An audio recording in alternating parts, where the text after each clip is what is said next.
Bonsoir à tous, bonsoir à toutes.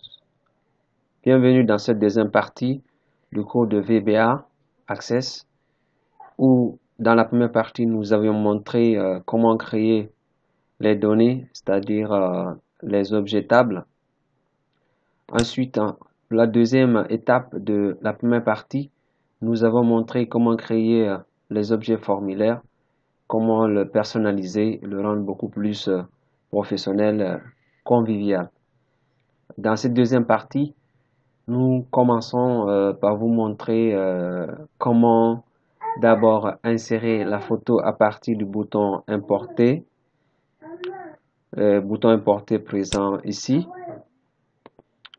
Donc je vais vous montrer comment à partir du bouton importer insérer la photo d'un employé. Ensuite, après cette phase, je vais vous montrer comment à partir du bouton valider insérer des données dans la table employé. Et comment annuler les informations saisies sur le formulaire à partir du bouton annuler et comment à partir du bouton éditer afficher un formulaire qui permet de modifier et supprimer les données. Donc allons-y pour le bouton importer. D'abord, il faut comprendre ici que sur la structure de la table que je vais vous montrer en mode création, il n'existe pas de champ. Il n'existe pas de champ qui permet donc d'insérer ou de gérer la photo directement. Donc, il n'y a pas de champ dans la table où on peut insérer les informations sur la photo de l'employé. Donc, la gestion, vous allez constater, se fera de manière séparée, de manière externe à la table, bien sûr. Donc, pour y arriver, qu'est-ce que j'ai pu faire? Donc, je vais vous montrer comment j'ai procédé. J'ai tout simplement créé dans le lecteur C, donc le disque local C, j'ai créé un répertoire, donc un dossier dans lequel j'ai inséré un certain nombre de photos. Donc vous avez là des images, des photos. Je supposais être des photos d'employés, donc c'est juste une illustration. Donc on suppose que pour gérer la photo, il faut avoir un répertoire. Donc de cette manière, avec cette méthode-là, vu qu'il n'y a pas de champ dans la table qui permet de gérer directement la photo de l'employé, donc il faut créer dans le lecteur C de préférence parce que c'est plus court, c'est plus rapide d'accès que lorsque vous le mettez dans un autre répertoire tel que mes documents, mes images ou sur le bureau où le chemin peut être très long et pénible. Donc sur le lecteur C, j'ai créé un répertoire nommé photo, photo avec S que vous pouvez voir, à l'intérieur duquel je vais mettre la photo ou les photos des différents employés et je renomme chaque photo en donnant le matricule de l'employé que je vais créer plus tard. Donc chaque photo porte le matricule de l'employé. Donc ici, à titre d'exemple, j'ai mis des photos. J'ai donné AMP001 comme matricule de l'employé, le premier emploi que je vais saisir, AMP002, AMP003 jusqu'au dernier employé que je vais avoir. Donc, je vais attribuer à la photo de chaque employé le matricule de celui-ci afin que dans mon application, je puisse référer dès que je tape l'employé, dès que je tape le matricule AMP001 sur mon formulaire, donc présent ici. Il suffit que je tape, quand je tape par exemple AMP001, donc quand je dis importer directement, il va afficher la photo de l'intéressé. Ou que je tape AMP002, par exemple, quand je dis importer, il affiche la photo de ce dernier. Donc là, c'est l'objectif de cette partie, de cette façon de gérer. Alors, allons-y, comment on le fait? Donc, n'oubliez pas que les opérations que nous allons faire sont des opérations qui seront gérées avec l'environnement Visual Basic for Application. Donc, cet outil intégré, ce module de Visual Basic intégré au logiciel Office. Alors, on y va, je sélectionne le bouton Importer. Je clique sur Feuille de propriété et dans l'onglet Événements, je vais je vais sur l'événement sur clic, je vais dérouler, choisir procédure événementielle. Procédure événementielle donc me permettre d'aller directement à partir de ce bouton dans l'environnement de développement intégré de Visual Basic for Application, donc VBA. Alors, une fois arrivé dans cet environnement, la première chose à faire d'abord, c'est de s'assurer que, effectivement, que l'utilisateur a saisi le matricule de l'employé dans cette zone. Donc, il faut s'assurer que le matricule soit saisi dans cette zone avant de cliquer sur importer. Alors, si l'utilisateur toutefois tentait de cliquer sur importer avant de saisir le matricule, alors il faut pareil. Il faut pouvoir gérer cela pour ne pas que l'application se plante. Alors, on y va. Donc, je vais sélectionner la zone de texte. Je vais regarder dans l'onglet données pour voir le nom. Le nom est là. Pas ici, autre, voilà, le nom. Le nom du contrôle est ce qui apparaît dans la propriété nom. Ça, c'est ce nom qui est utilisé dans l'environnement d'édition de code. Donc, je vais dire ceci. If non, if is nul. Donc, si la zone de texte non, donc je vais utiliser le pointeur mi pour me permettre de le faire directement. Non amp. Ok, if is nul, mi.non amp. Alors, then, donc si, ça veut dire tout simplement si la zone de texte où on doit saisir le nom de l'employé, excusez-moi, est-ce que c'est le nom, c'est pas le nom, le numéro de l'employé, voilà, je m'excuse. Le numéro de l'employé, donc je vais rectifier, c'est pas le nom qu'on doit contrôler, le numéro de l'employé, voilà. Donc si la zone de saisie qui doit contenir le numéro matricule de l'employé est vide, donc si cette zone est vide, donc ce qui signifie is nul, donc si c'est une zone qui n'a pas été renseignée, donc on va avertir l'utilisateur en envoyant un message box, donc je vais dire msg box, donc msg box est une instruction Visual Basic qui permet de dialoguer avec l'utilisateur, donc envoyer un message soit d'information, d'avertissement ou un message d'erreur, ou même aller jusqu'à lui poser des questions. Alors, msgbox, je vais taper ceci, vb, exclamation, donc je vais lui envoyer une alerte. Pourquoi pas, parce que si ça ne marche pas, ça peut créer un bug. Donc, ça peut paraître compliqué, donc je vais lui envoyer vb critical. VB critical, ça veut dire que c'est un message d'erreur critique. Alors, je vais dire importation comme titre du message. Importation photo. Ensuite, je vais comme message lui dire de saisir. Donc, saisir, mais je dis matricule employé. Matricule employé. Matricule employé obligatoire. Matricule employé obligatoire. Matricule employé obligatoire. Matricule employé obligatoire. Ensuite, je vais faire en sorte que le curseur revienne à cette zone de saisie. Donc, num amp pour set focus. Donc, ça permet de ramener le curseur à la zone de saisie. Et puis, je vais forcer la sortie de cette procédure événementielle. Exit sub. Et puis, je mets fin de si. Donc, alors, ce contrôle me permet donc d'obliger l'utilisateur final à saisir le matricule avant de pouvoir cliquer sur le bouton importer. Donc, chaque fois qu'il va cliquer sur le bouton importer, si la zone de saisie matricule n'est pas renseignée, alors ce message va apparaître chaque fois. Donc, tant qu'il ne va pas renseigner, ce message sera toujours là. Donc, et ça, c'est grâce à cette instruction exit sub qui permet de forcer donc d'interrompre l'exécution des instructions contenues dans cette procédure événementielle nommée commande 8. Alors, je continue, donc c'est pas ça l'objectif final. L'objectif final, c'est de pouvoir afficher la photo de l'intéressé. Donc, pour cela, je vais dans le disque local C, je vais copier le chemin d'accès ici présent, C2. anti-slash photo, je vais copier ce chemin d'accès.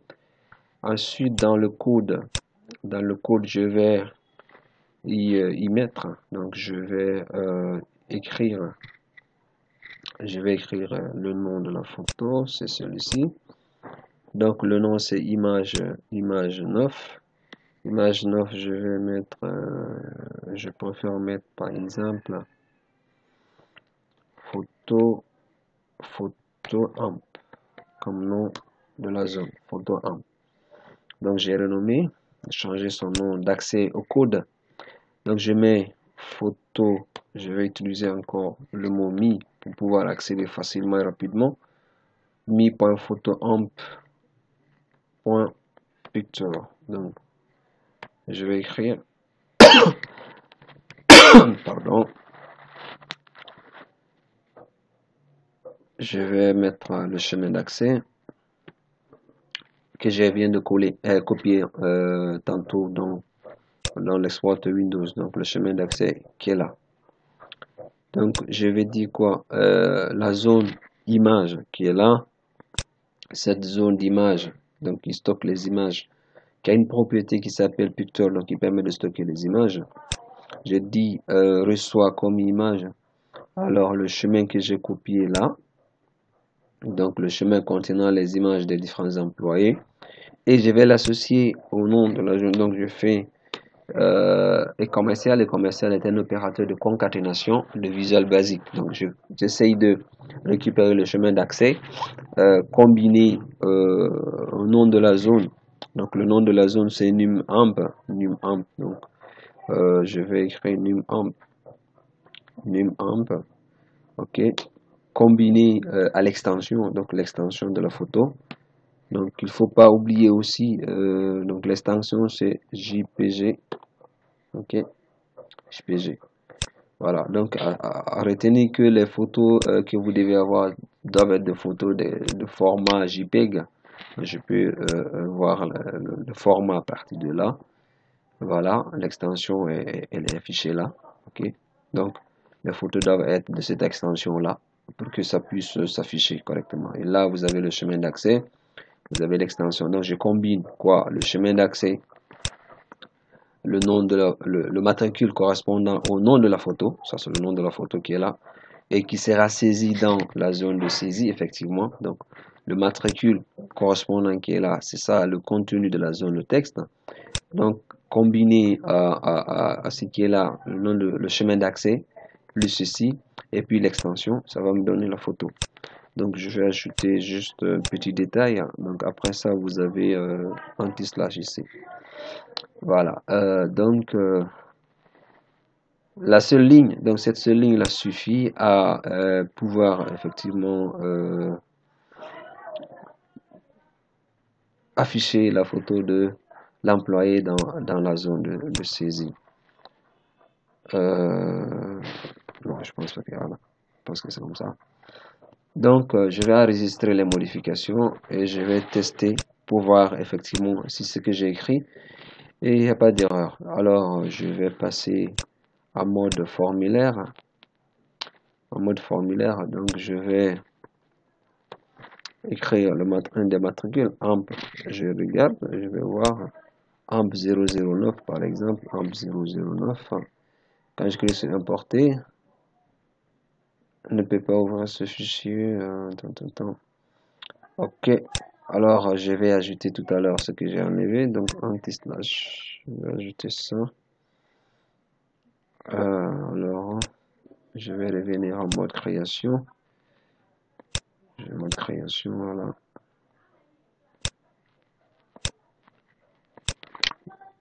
Je vais lancer un mode création et ensuite un mode formulaire. Voilà. Donc c'est ce qui me manque. Ok. Il manque, il suffit juste déjà d'ajouter anti-slash. Tout à l'heure vous avez constaté, j'ai mis en fait comme j'étais dans les doutes. Voilà, ça marche donc ça ne manque pas. Alors il suffit d'ajouter le chemin d'accès, donc mettre anti-slash et puis voilà. Quand je tape le matricule, il va m'afficher la photo. Ensuite, je prends par exemple un autre AMP 004. AMP 004 par exemple, quand je Voilà, je modifie juste le numéro, je tape importer et puis changer de photo, etc., etc. Donc, mes photos, voilà, etc. Et voilà. Donc, vous constatez que chaque fois que je tape le matricule, par exemple 0011, un peu 0011, est-ce que ça existe? Entre 0 et 11, voilà, ça n'existe pas. Ok, voilà. Donc, c'est pas complètement géré, mais voilà, c'est comme ça un peu la gestion se fait. Donc, je tape entre 00, entre 011, voilà, ça marche. Voilà. Alors, voici comment on importe la photo. Voilà, vous allez constater qu'effectivement, la gestion se fait indépendamment. Il suffit donc, en résumé, de créer un répertoire dans lequel vous mettez les photos des différents employés que vous voulez insérer. Vous renommez les photos des employés en mettant leur matricule comme le nom de la photo.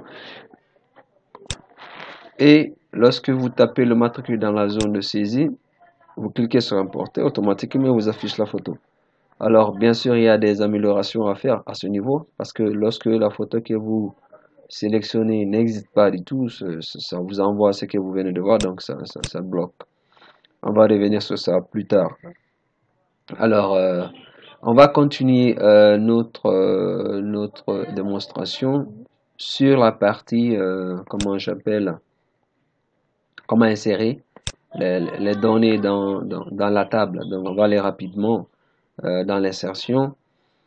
Alors, je vais sélectionner d'abord le bouton valider, cliquer sur feuille de propriété. Ensuite, je vais sélectionner événement. Sur clic, je vais sélectionner procédure événementielle et cliquer sur le bouton OK. Voilà. Donc, ça m'envoie directement dans la fenêtre d'édition de code de VBA où je vais alors déclarer. La première chose d'abord à faire, c'est de déclarer une variable de type DAO.database, donc qui permet de stocker la base de données en cours. Donc la déclaration des variables, bien sûr, pour ceux qui ont déjà des notions sur Visual Basic, donc c'est simple. Pour celui qui n'a pas encore Visual Basic, n'a pas encore appris Visual Basic, donc alors il serait important pour lui d'apprendre, d'assimiler les cours de Visual Basic ou de s'intéresser davantage à ces cours-là pour mieux cerner ce que nous sommes en train de démontrer. Donc je vais déclarer une variable de type database, je vais nommer la variable BD, hein, base de données, alors qui va stocker as DAO.database. Donc cette variable, je vais ajouter un commentaire, variable permettant de stocker le chemin de la base de données, de la base de données, hein, le chemin de la base de données. Ensuite, je vais déclarer une deuxième variable qui me permettra donc de faire un parcours. Vous savez, les tables sont des tableaux. C'est des tableaux, c'est des objets qui sont divisés en lignes et en colonnes. Donc, chaque ligne représente un enregistrement et les colonnes sont les noms de chambres. Donc, on peut utiliser des variables objets de la classe de la couche DAO, donc Data Access Object, pour pouvoir manipuler les enregistrements, donc en allant du premier au dernier. Donc ces objets qui se trouvent dans la classe DAO sont appelés les records, donc des objets enregistrement. Alors je continue tout à l'heure, vous avez compris que c'était l'appel à la prière, donc on continue. Voilà, je vais déclarer, je disais tout à l'heure, une variable de type recurset. Donc, recurset, ce sont les variables enregistrement se trouvant définies dans la couche DAO. DAO qui signifie Data Access Object. L'ancienne couche qui est utilisée sous Visual Basic pour manipuler les données. qui a été remplacé dans les dernières versions de Visual Studio par Ado.NET.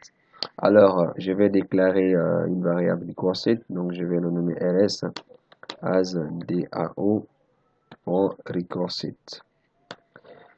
Alors, ça c'est une variable, donc je vais dire variable permettant de parcourir les enregistrements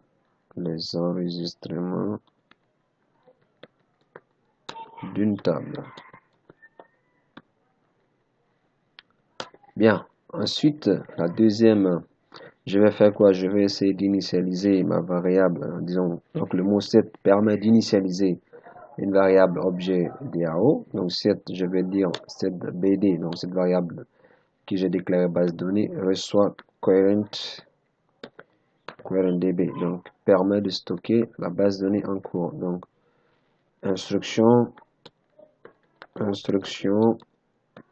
permettant de stocker le chemin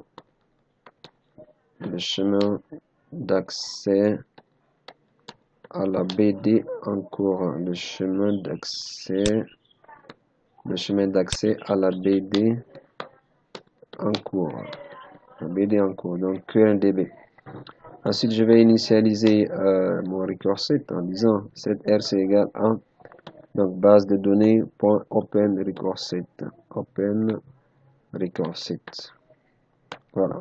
Donc ça me permet de faire une requête sur la base de données, en cours, la base de données en cours, effectivement sur une table. La table en question, c'est la table employé. Donc je vais faire employé, le nom de la table employé. Voilà. Donc ça me permet donc d'ajouter les informations dans la table employé présent ici. Voilà. Ensuite, après cela, donc je vais ouvrir cette table en création pour pouvoir voir.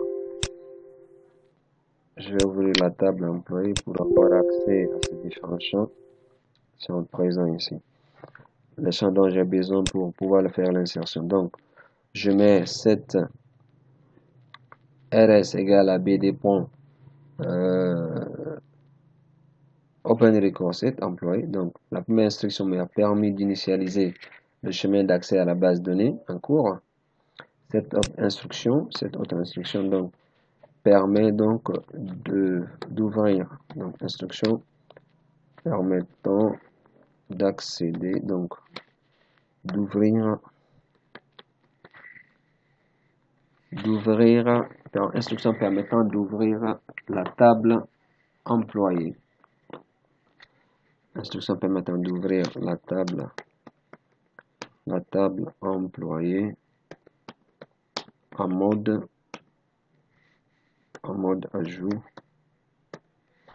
La table employée en mode ajout.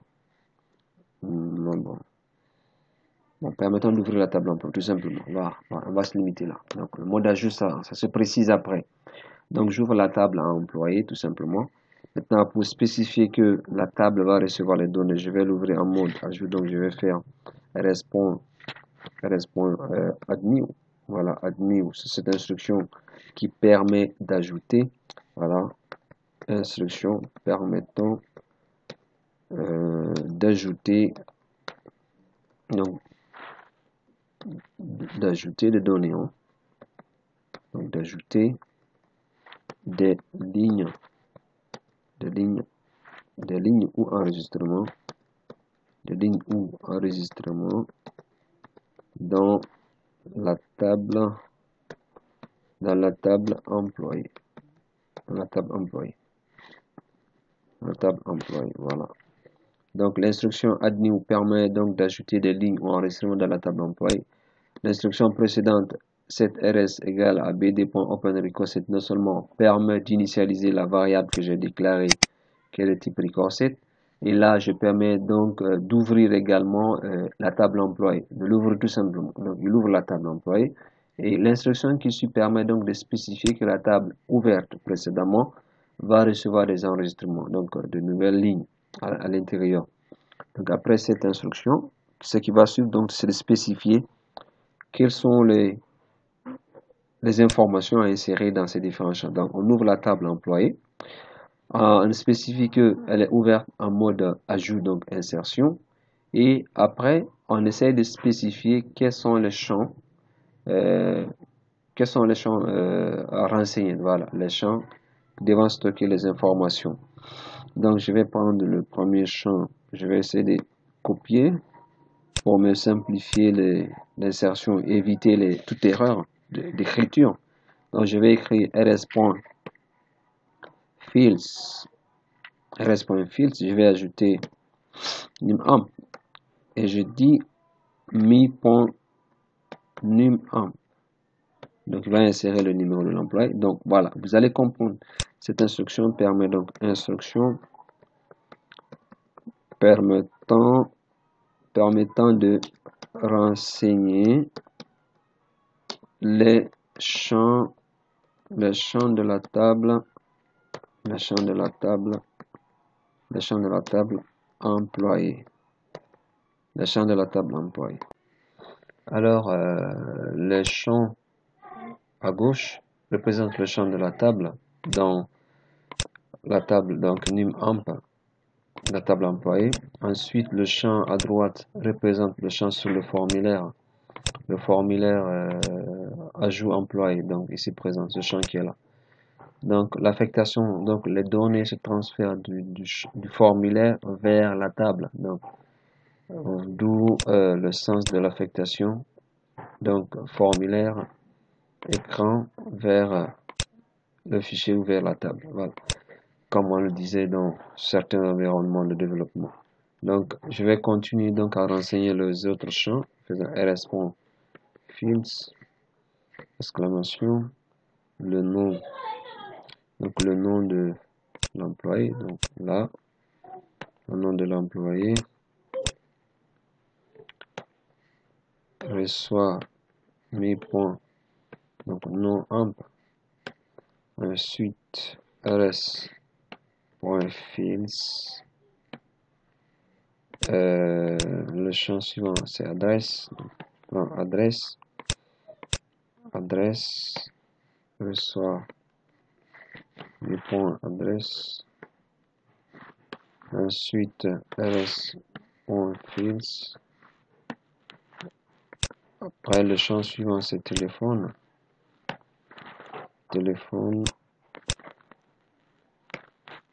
reçoit téléphone, rs.fields, sexe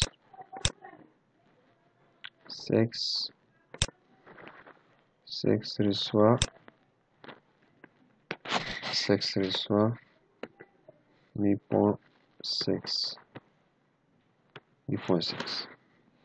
Voilà, donc après avoir renseigné ces différents champs, à travers ces affectations, je vais donc, pour valider l'enregistrement, l'ajout de la ligne, donc faire un update, donc rs.update, donc m'envoie, donc permet de valider cette instruction. Donc instruction permettant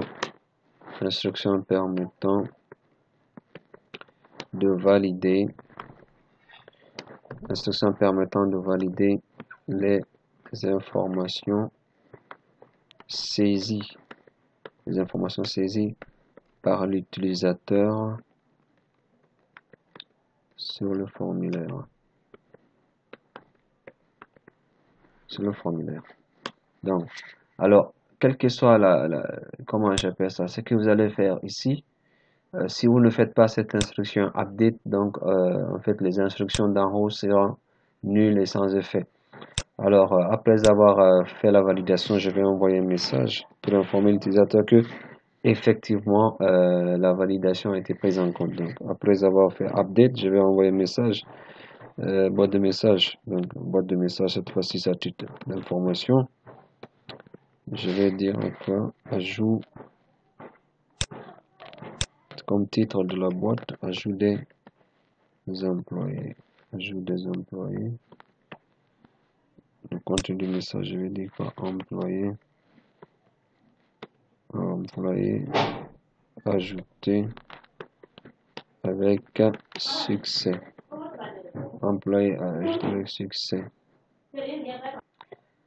Donc, j'envoie un message d'information à l'utilisateur pour lui dire effectivement que l'opération d'enregistrement qu'il a effectuée a été prise en compte. Employé ajouté avec succès.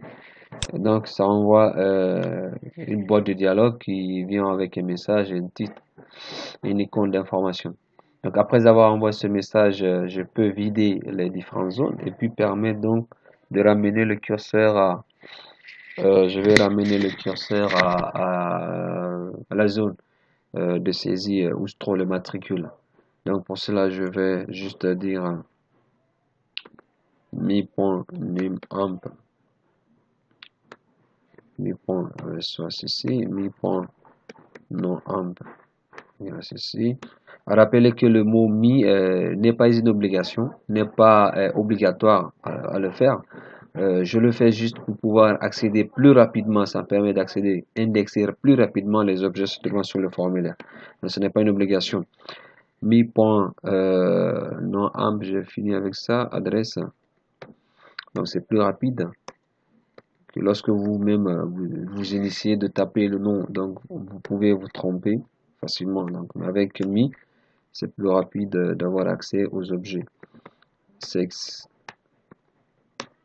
Puis j'ai dit numAmp.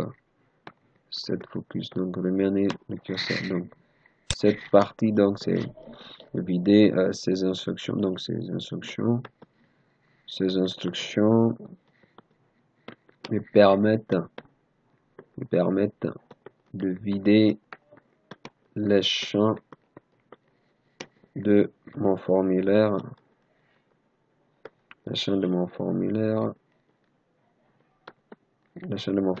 et de remettre le focus à la zone de saisie, et de mettre le focus à la zone de saisie numAmp. Voilà. Alors c'est terminé, c'est tout ce qu'il faut voir pour l'ajout. Création d'une variable d'initialisation de la base de données, création d'une autre variable d'initialisation des enregistrements, initialisation de la variable base de données au chemin d'accès à la base de données en cours, ouverture de la table employée à travers le record set, ajout en tant d'instruction d'ajout donc spécifie l'ajout des données dans la table employée, donc permet l'ouverture de la table employée en mode ajout, donc en mode insertion. Affectation des différentes colonnes de la table à travers le champ du formulaire, mise à jour de cette ligne, la ligne insérée, et puis envoi des messages pour informer l'utilisateur, et puis je vide le champ. Voilà. Donc je vais tester cette instruction. Vous allez voir ensemble, on va voir comment on fait, ça se passe. Donc je vais passer en mode formulaire, je vais dire. Donc je vais enregistrer par exemple l'employé 04. Donc je vais afficher sa photo effectivement. Je vais taper le nom, je vais écrire par exemple Fofana Amadou. Adresse, je vais dire par exemple il habite à Arakipé. Ensuite téléphone 622 461 935 622 461 900 que je peux ok, masculin, ok, et puis voilà. Donc ça veut dire que l'emploi a été ajouté. Donc le titre, tout à l'heure, la boîte de messages dont je parlais. Donc voici le titre que j'ai ajouté. Donc le titre qui apparaît ici dans le message, le titre ajout des employés. Ensuite, l'icône VB Information et puis le titre, le texte employé ajouté avec succès. Voilà, donc il vide les champs et puis permet donc de revenir à 0. Je vais ajouter un deuxième employé AMP002. Je vais afficher la photo. Je vais saisir ces informations. Silla Isiaga. Adresse, je vais dire il habite à Bompard. Téléphone 666 78 96 32.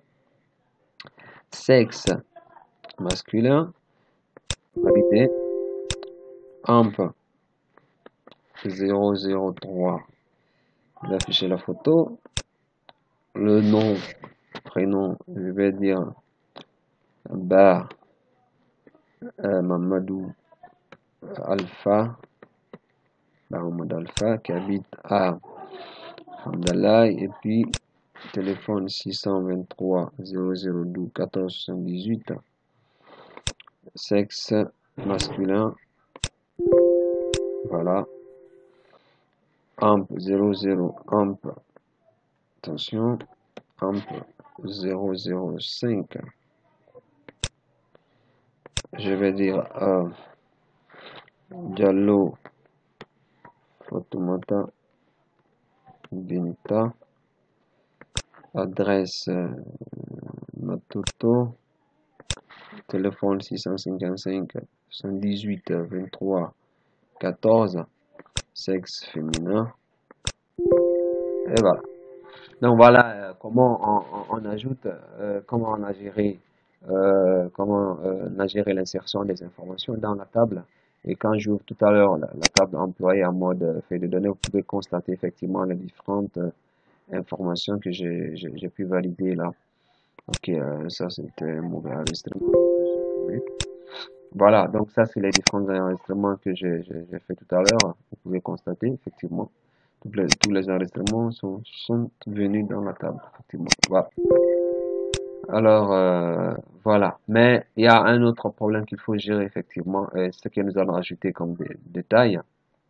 C'est quoi? Lorsque j'ajoute, par exemple, un employé en 0011, je vais vérifier dans la table, employé 00 n'a pas été enregistré, je prends le 002.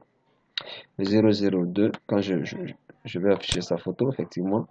Donc, je vais tenter d'enregistrer, j'écris n'importe quoi, par exemple, attention,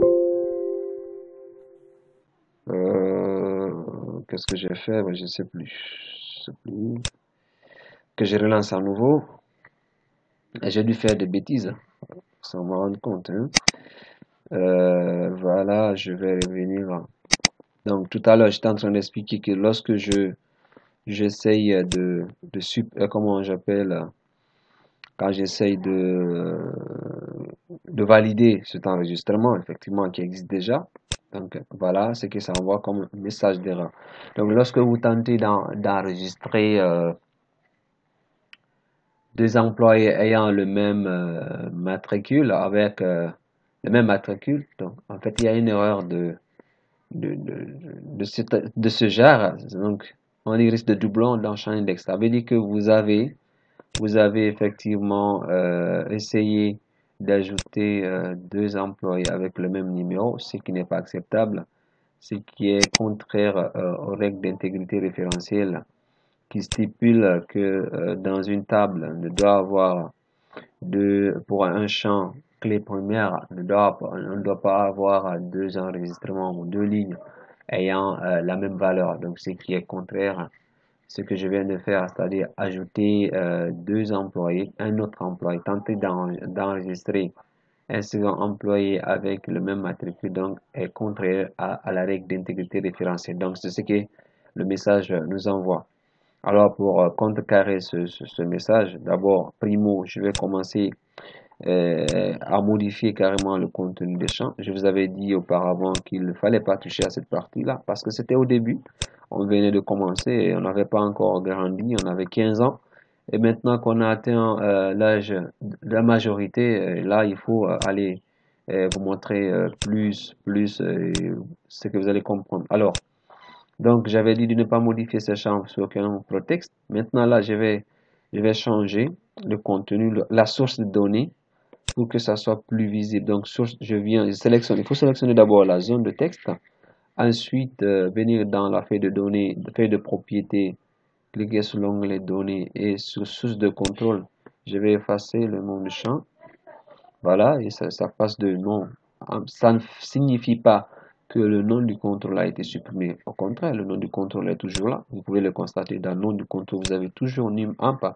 Ça n'aura aucun impact sur le code que j'ai élaboré, mais c'est pour éviter, dès que je lance le formulaire, pour éviter de puiser directement automatiquement les données dans la table et les afficher sur le formulaire. Donc, il faut essayer de supprimer la source de données actuellement, la source de données qui est directement liée à la table. Donc, ça veut dire ici, concrètement, ce que je veux dire, que les différents champs là sont reliés directement euh, à la table employée. Donc, lorsque vous lancez le formulaire, automatiquement, les données sont récupérées de la table et affichées dans les différentes zones. Donc, c'est qu'il faut éviter, effectivement. Donc, je vais afficher à nouveau. Donc, vous verrez qu'il y a aucune donnée là. Donc, quand je tente, tout à l'heure, je vous ai montré, quand vous tentez d'ajouter un employé, ça vous envoie ce message d'erreur là que je disais tout à l'heure, que nous allons corriger. Alors, pour le corriger, c'est simple. Vous utilisez les requêtes SQL. Donc, je vais faire une requête SQL sur la table employée. Donc, je vais faire un select star from employé. Donc là, j'essaie de contrôler le matricule qui est saisi dans la zone NumAmp. Est-ce qu'il n'existe pas auparavant dans la table employée?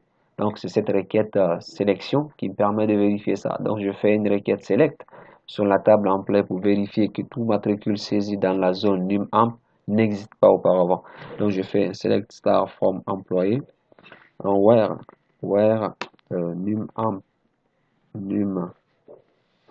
NumAmp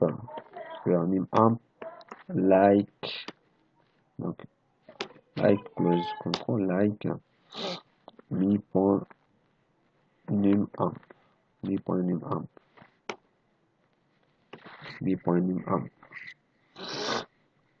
Donc cette instruction permet de contrôler toute valeur saisie dans la zone NumAmp sur le formulaire sera dorénavant contrôlée avant l'insertion. Donc après avoir fait ce contrôle dans le record set, donc dans le record set, donc après avoir fait le select, donc je vais venir là faire ce autocontrôle. Donc je vais faire un if rs.end of file, then. Donc si l'enregistrement donc permet de contrôler si l'enregistrement ainsi sélectionné là n'existe pas. Donc si l'enregistrement ainsi sélectionné là n'existe pas auparavant, je vais revenir en mode création, je permets de, voilà, je continue. Donc cette instruction if me permet de contrôler si l'enregistrement saisi sur le formulaire dans cette zone existe déjà. Donc ça veut dire qu'on n'est pas en fin de fichier, donc la fin du fichier on l'a trouvé. Donc ça signifie que si l'enregistrement saisi là dans la zone, le numéro saisi dans le formulaire, ok, existe déjà, il n'y aura pas d'ajout, donc il ne va pas l'ajouter. Dans le cas échéant, il ajoute. Donc l'ajout se fera à partir de là. L'ajout se fera à partir de là. Donc je vérifie si le matricule saisi, je reprends, si le matricule saisi dans la zone de texte NumAmp n'existe pas auparavant, donc c'est ça que ça signifie. S'il n'existe pas auparavant, donc end of file, donc on est en fin de fichier, donc le matricule saisi là n'existe pas auparavant, en faisant une comparaison. Donc on ajoute, on fait un add new. Dans le cas contraire, donc ici, dans le cas contraire, donc on fait un else. On fait un else. Donc dans le cas contraire, on envoie un message pour dire à l'utilisateur qu'effectivement le matricule saisi existe déjà.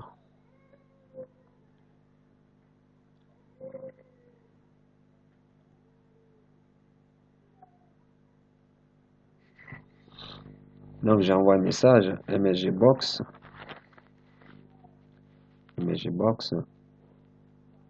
Donc ça c'est pour contrôler, je vais dire VB critical. Je vais dire ajout des employés. Ajout des employés.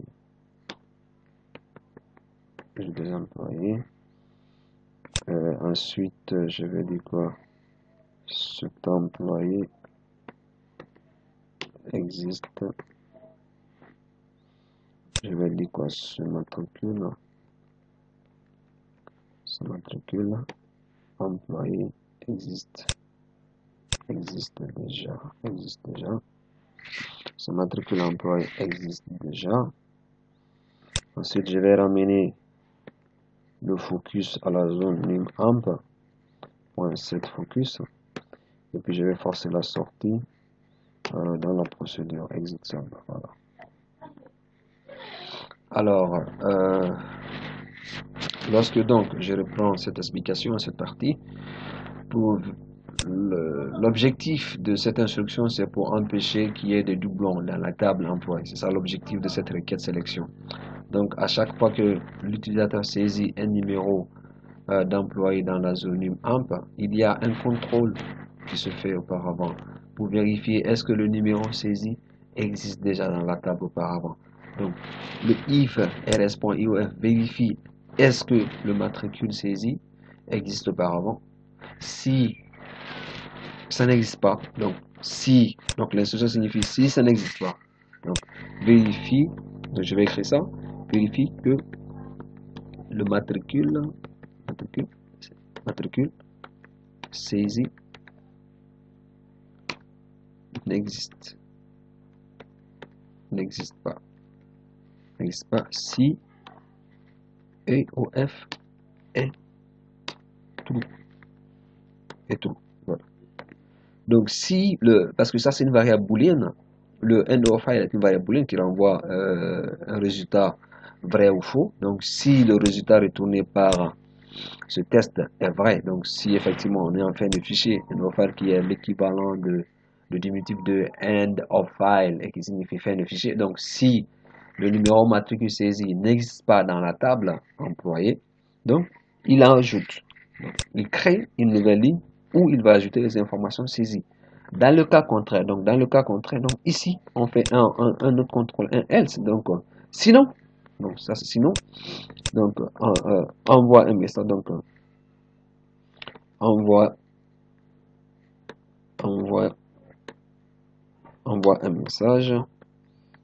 un message critique, donc avec une croix rouge, envoie un message critique dans le cas où end of file est false, c'est-à-dire on a trouvé effectivement le matricule qui a été saisi effectivement existe dans la table. Donc voilà. Donc c'est tout simplement avec cette instruction if else et puis avec la requête select, on gère le doublon. Alors on va essayer ça. Vous allez voir comment ça se passe. On a déjà saisi quelques employés, c'est-à-dire on a combien? 4 emplois. Je vais écrire le matricule de l'un d'entre eux. Vous allez voir. J'ai quoi? Amp 003. Je vais prendre Amp 003. Amp 003. Je vais afficher la photo. N'est-ce pas? Ça existe. Je vais saisir le nom Suma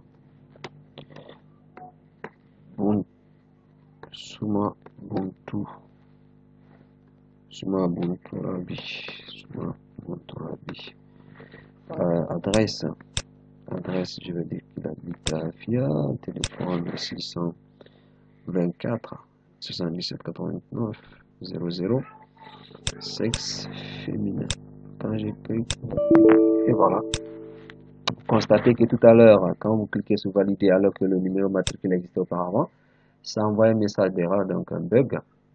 Et là, après avoir contrôlé cette erreur, voilà ce qu'il envoie. Donc, l'icône, cette croix rouge, c'est ça le VB critical, voici le message, effectivement. Et quand je change le matricule, je prends 005, il existe, voilà, je change, je fais 006, voilà, il affiche la photo, et puis je vais, voilà. Alors, vous venez de gérer tout simplement avec une requête sélection, un if, ok, les doublons dans une table. Cette instruction, elle est très efficace. Elle permet de gérer dans n'importe quelle table, quel que soit le volume de données, n'importe quelle table. Ça permet de gérer les doublons. Ok.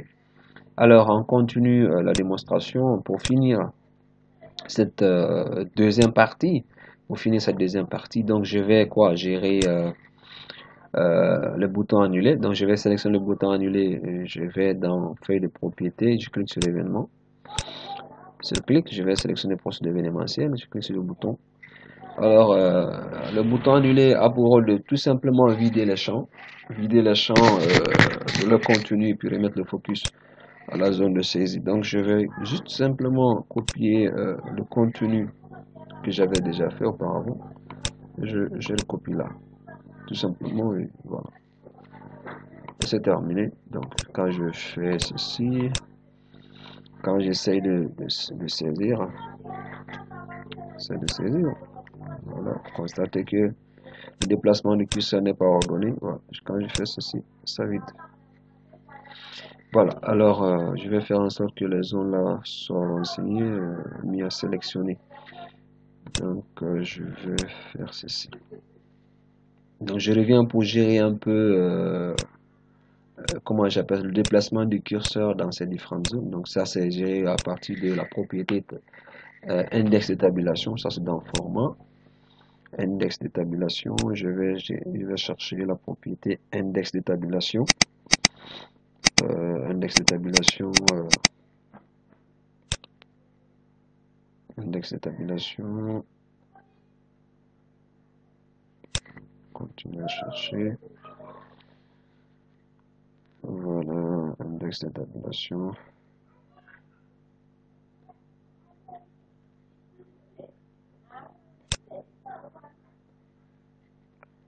Venez dans tab. Autre. Voilà, index de tabulation, j'ai vu. Donc l'onglet autre. Voilà, 0 ici. On a, voilà, au lieu de 2, on va mettre 1. Ensuite, là, on met 2, 3. Donc, 0 ici, 1, 2, 3, 4. Ok, c'est bon. 5, 6, 7 et 8. Voilà, c'est quoi. Donc là, ça veut dire quoi? Quand je vais me déplacer, voilà, c'est clean. Voilà, voilà, voilà, vous constatez.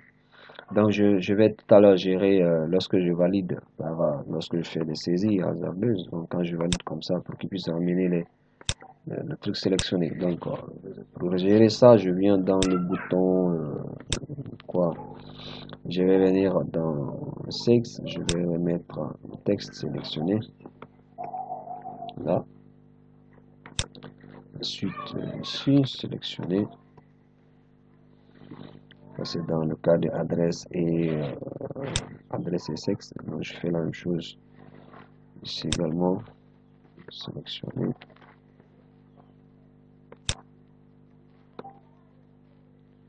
Sélectionner. Voilà.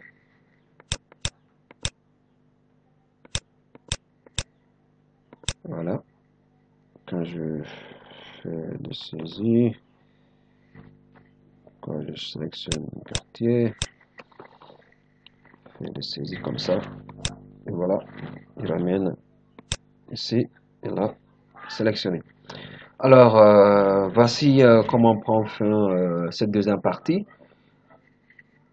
La troisième partie, nous allons vous montrer maintenant comment on fait la recherche, la modification et la suppression. Alors, à partir du bouton éditer. Alors, donc, la troisième partie, on va vous montrer comment rechercher, modifier et supprimer un employé. À travers donc le bouton éditer, nous allons pouvoir faire un deuxième formulaire. Et à travers ce formulaire, on va faire la recherche, la modification, la suppression de l'employé. Alors, pour finir cette deuxième partie, je vais donc ajouter un autre formulaire. Je vais ajouter un second formulaire à partir de l'onglet créer. Ensuite, créer, ajouter, création de formulaire. Création de formulaire. Je vais ajouter un second formulaire. Je vais afficher les différents champs. Donc, je vais ajouter le champ comme je l'ai fait auparavant. Ensuite, table. Donc, je vais ajuster ça.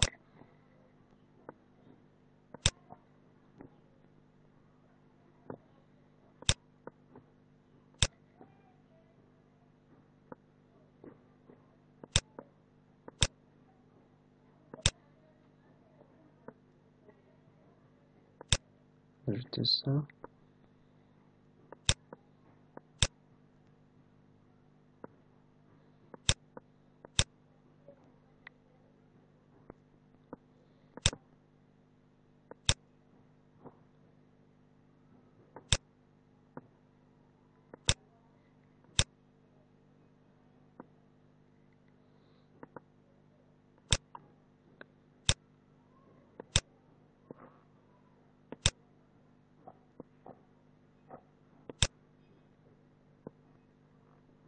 Voilà. Donc, je vais changer de nom. Je vais enregistrer le nom du formulaire. Je vais dire quoi? Modification, modification, modification, employé. Modification, employé. Je vais le nommer comme ça. Ensuite, je vais essayer de changer le look de mon formulaire. Je vais changer le look de mon formulaire. Comme je l'ai fait tantôt avec l'ajout. Donc, on va changer le look un petit peu. Je vais ajouter quoi? Un bouton. Je vais ajouter un bouton. Ok. Donc, je vais faire copier ce bouton pour en faire le bouton modifier, supprimer. Voilà, les deux boutons. Je vais également ajouter un contrôle image qui me permet d'afficher une fois que je recherche comment j'appelle ça, quand je recherche l'image, je vais choisir une photo par défaut. Je vais changer la propriété. Je vais changer la propriété. Mode d'affichage, je vais prendre l'échelle. Voilà. Donc, si j'affiche la propriété, comment j'appelle la photo de l'employé, dès que je tape le matricule de l'employé dans la zone AMP et que je tape sur une touche, il va m'afficher automatiquement la photo en question. Donc, c'est ça l'objectif de ce contrôle sur ce formulaire. Donc, je vais ajouter un bouton au cas où on aurait besoin de modifier la photo de l'employé. Voilà, on pourra utiliser à nouveau ce bouton pour pouvoir modifier. Donc, voilà comment se présente ce formulaire. Donc, on va pouvoir dans la troisième partie présenter correctement comme on l'a fait dans la deuxième. Donc, on va finir avec ce formulaire et puis directement passer au codage comme on l'a fait. Alors, je vous remercie de l'attention.